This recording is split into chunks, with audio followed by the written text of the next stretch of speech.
langsung bergeser ke Bapak Sugeng di sini dari Perhimpunan Dokter Hewan Indonesia. Mungkin pendapatnya Pak tentang bagaimana hubungan antar lembaga nasional dan juga dari PDHI sendiri.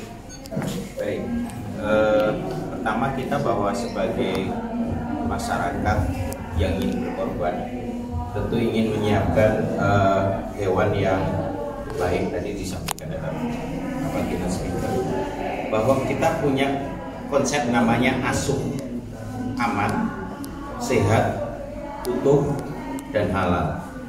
Nah, meskipun mungkin kawan-kawan media sudah ketahui, PMK ini dikategorikan zoonosis yang diabaikan, artinya resikonya sangat kecil. Tetapi yang kadang belum dipahami bahwa virus ini sangat bandel. Dia bisa sangat mudah menyebar dari satu hewan ke hewan yang lain hanya dengan tiupan angin. Jadi kalau dengan COVID jaga jarak ini tidak berlaku. PMK dilaporkan bahkan sampai ratusan kilometer terbawa angin masih bisa menyebabkan sakit pada hewan yang lain. Bahkan kemudian di lingkungan itu bisa 1 bulan, 2 bulan, bahkan ada yang menjelang 1 tahun itu tetap hidup. Sehingga ini bagi kami di dunia kedokteran hewan, PMK ini adalah ancaman yang serius. Karena begini, pertama selain penyebarannya cepat, kemudian ketika si hewan itu sudah terinfeksi, katakanlah misalnya mau ringan mau sedang ya, bahasa sebenarnya adalah dia sariawan dan cantangan. Ketika dia sariawan, dia pasti nggak mau makan karena sakit, nggak mau minum karena perih. Mendekati ke rumput, dia berjalan kakinya sakit. Dampaknya tentu yang pertama pasti produktivitasnya menurun, baik dagingnya menjadi susu maupun kalau sapi perah produksi susunya juga akan menurun. Kemudian pada hewan muda itu kematiannya cukup tinggi. Kemudian dapat menyebabkan keguguran, dan hewan yang sudah sembuh itu masih bisa menularkan hewan yang lain. Nah, bayangkan ketika, mohon maaf, sistem penyembelihan yang ada di Indonesia, di masjid-masjid, di musola, pengolahan limbahnya kita nggak tahu seperti apa. Ketika meskipun ringan disembelih, ada resiko virusnya akan tersebar. Banyak perilaku masyarakat kita ini, mohon maaf, kenyataannya memang demikian, mencuci khusus di sungai. Bayangkan aliran sungai itu berapa kilometer, sejauh itu pula virus akan menyebar.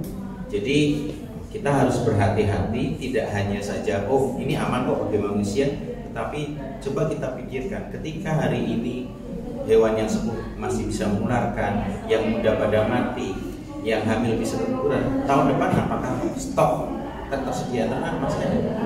Kalau ini kita teledor, kita tidak hati-hati, kita sembrono dalam hal penyembelihan, PMK disembelih tidak apa. Ini dari pandangan kami. Jadi syarat hewan untuk disembelih tentunya harus sehat. Nah, sehatnya mau ringan, mau sakitnya mau ringan mau berat, kami sebagai dokter hewan sudah dibekali dengan ilmu. Oh ini hewan sakit, oh ini hewan sehat, bisa. Tetapi kemudian tidak ada jaminan juga. Kemudian misalnya hari ini sehat, terus besok tetap sehat, kan susah. Maka betul-betul harus hati-hati seleksi hewan untuk dipastikan korban. Paling gampang adalah ketika satu wilayah masih bebas, maka jangan mendatangkan hewan ternak dari luar daerah, potong saja di situ. Kemudian yang sudah terkena dampak dari PMK, ya sebaiknya proses penyembelihannya harus dikoordinasikan dengan pemerintah, dalam hari ini RPH pemerintah atau dinas setempat, sehingga resiko penyebaran ke ternak-ternak yang lain itu sangat tinggi. Dan tambahan lagi bahwa si hewan yang beresiko terkena itu kan hewan yang bertumbuh belah. Sapi paling rentan, kambing, kerbau, domba, unta, kita nggak ada ya, rusa, babi hutan, gajah. Ini juga rentan karena kukunya belah. Kemudian dampaknya terhadap selain yang ternak, kalau misalnya tadi saya ceritakan perilaku masyarakat kita yang menyembelih secara sembrono, buang limbahnya kemana-mana, itu bisa ikut aliran sungai masuk ke daerah kawasan hutan konservasi, misalnya di Sumatera, yang di sana harimau Sumatera adalah satu-satunya spesies yang tersisa di Indonesia dari 3 spesies, harimau Jawa, harimau Bali sudah punah, tinggal harimau Sumatera. Kalau kemudian rusa babi hutan pada terinfeksi, beda dengan ternak yang setiap hari di depan pemilik kan, kalau sakit panggil dokter. Di hutan siapa yang mau ngawasi? Dampak panjangnya bisa saja kemudian karena tidak mendapatkan penanganan, si rusa akan mati, si celeng atau babi hutan akan mati. Kemudian harimau, ketersediaan stok pakannya akan berkurang. Maka kemudian apa? Dia akan keluar mencari mangsa. Mungkin memangsa ternak kalau masih ada. Kalau nggak ada mungkin beresiko makan manusia tentunya kan. Dan tidak menutup kemungkinan ini mempercepat punahnya satwa liar yang dilindungi termasuk harimau, gajah dan sebagainya. Nah, ini juga mohon menjadi kehati-hatian bersama. Ya pastikan hewannya betul-betul dalam kondisi yang sehat untuk disembelih. Pak, PMK sendiri sudah dalam kondisi yang pandemi nggak sih Pak? Kalau istilah itu tentu pemerintah yang berhak menetapkan apakah ini pandemi, tapi yang wabah pasti ya. Nah, apakah kalau pandemi itu sepemahaman kami itu wabah yang meliputi berbagai penjuru benua. Ya, karena ini di Indonesia ya kita wabah nasional mestinya karena di beberapa provinsi sudah muncul gitu. Nah, ini tentu sesuatu yang menurut kami tadi saya sampaikan ini bencana nasional dalam hal ketahanan pangan khususnya asal hewan. Indonesia terakhir kasus muncul PMK tahun 1983. Dimulai pertama kali muncul 1888. Kurang lebih 100 tahun kita baru bisa bebas dari PMK. Nah, kalau sekarang sudah muncul di 2022, apakah kita juga tidak akan berhati-hati sehingga butuh 100 tahun lagi untuk bebas Indonesia dari PMK? Kan, urgensinya sudah sejauh mana sih Pak kalau di Indonesia sendiri? Kalau pendapat kami bahwa ternak ini ada 2. Di masyarakat petani, ternak itu adalah tabungan rojokoyo, sehingga sesuatu yang sangat berharga yang harus dijaga. Karena kalau itu sampai sakit, berapa kerugian ternak? Petani sendiri tidak makan daging kalau dia tidak nikahkan anaknya, tidak menjual ternaknya kalau tidak menyekolahkan anaknya. Itu sesuatu yang sangat berharga. Kemudian yang kedua adalah dari sisi bisnis yang memang menumbuhkan dan berproduksi atau memelihara sapi dalam jumlah yang banyak untuk keperluan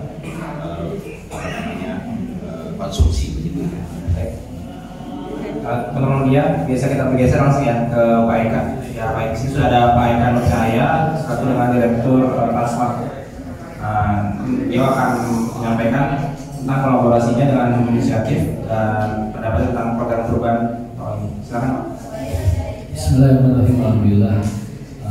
Terima kasih Pak Tommy telah mengundang kami dalam acara kick off hutan tahun 2022. Alhamdulillah Transmart dalam hal ini sebagai retail nasional setelah bekerjasama cukup lama dengan berbagai inisiatif dalam menyalurkan beban ke masyarakat. Jadi kami memiliki kurang lebih 100 outlet yang tersebar di berbagai provinsi di Indonesia. Dalam hal ini cukup puas bekerjasama dengan berbagai inisiatif karena tadi seperti Pak Kiai sampaikan bahwa memang kan sudah terpercaya, artinya bahwa sangat dipercaya oleh masyarakat. Jadi kami memanfaatkan jaringan kami untuk merangkul para konsumen kami untuk berkorban karena saat ini memang kondisi pandemi ini memang banyak juga saudara-saudara kita membutuhkan tadi protein hewani ya Pak ya. Jadi sangat mungkin kita bekerja sama ke depannya juga supaya konsumsi masyarakat di Indonesia itu bisa berubah. Karena hubungan Indonesia itu tadi juga jaringannya sudah cukup luas, cukup terpercaya. Ya alhamdulillah kita bekerja sama dengan Indonesia. Ya Pak, rekan-rekan ada yang mau bertanya pada Pak Eka? Sudah cukup, saya kira rekan-rekan media.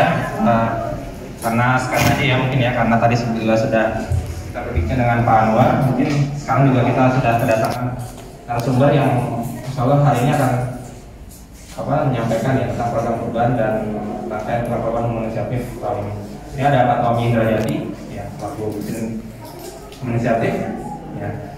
Lalu ada Pak Sugeng ya, dari Perhimpunan Dokter Hewan Indonesia, ya. Lalu ada Bapak Eka Nur Cahaya, beliau adalah Direktur Transmart yang akan berkolaborasi juga dengan Human Initiative. Jadi silakan, mungkin sebelum rekan-rekan media bertanya, saya mungkin beri kesempatan dulu ya untuk memberikan pemaparan singkat dan pendapat ya soal korban tahun ini. Dimulai dari Pak Tommy dulu Pak untuk pemaparan pendapat singkat. Terima kasih Mas dari kawan-kawan media, terima kasih sudah hadir. Ini adalah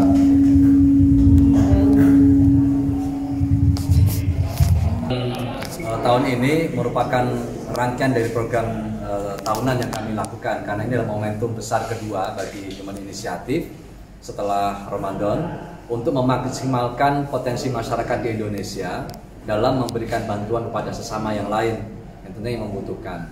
Cuma bedanya kalau kurban ini jauh lebih luas. Kenapa? Karena biasanya dukungan dari masyarakat itu jauh lebih besar dan jangkauan yang dicapai juga akan lebih besar. Untuk itu tahun ini kami mentargetkan hingga 24.000 pekurban untuk di seluruh wilayah di Indonesia, yang kami distribusikan mungkin hampir sekitar 85% untuk wilayah Indonesia, sisanya untuk di negara yang lain. Tadi kami disampaikan di dalam sambutan bahwa hingga saat ini sudah ada di 8 negara untuk kurbannya saja. Artinya kami banyak fokus di wilayah Afrika karena kita tahu hingga saat ini masih banyak mereka yang kekurangan makanan ya, terutama di di Kenya, kemudian di Uganda, lalu juga ada di sebagian di Somalia dan sebagainya. Saya kira itu, dan kami yakin dengan kolaborasi yang besar dengan Transmart, dengan dokter hewan, dan juga dengan para ulama, dan channel-channel pembayaran ini juga memudahkan kita. Kenapa kemudian terus meningkat? Karena apa? Kami memberikan kemudahan kepada para pekurban untuk menjangkau layanan produk dari Human Initiative. Tidak hanya melalui pembayaran secara